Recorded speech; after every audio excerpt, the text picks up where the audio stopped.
What's up guys, Jay with JayFab here again. We are going to do a chiller install on my guy Don's Roush. Okay, well, it's 93.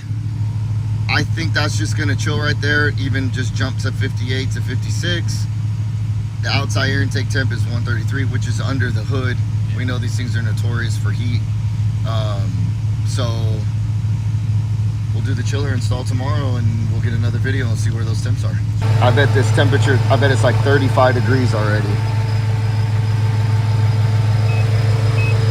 29 degree water temps right now, guys. It's insane. So this is also with my tank. My tank adds a good bit to it because of the baffling system that it does.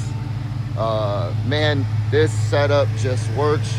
You can hear the fan on the chiller, on the stage 2, on the condenser and everything. This is gonna wake this up good.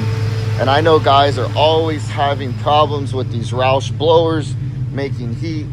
This is the game changer, guys. This is what needs to be done to these vehicles if you want accurate temps. We're down to 32 degrees of just sitting here. And it's just gonna get colder and colder as it keeps going. I'll give it a little throttle, let's see. 28, 27. See, now when we give it throttle, it's even gonna get even colder because it's right under it. Look at that, 25.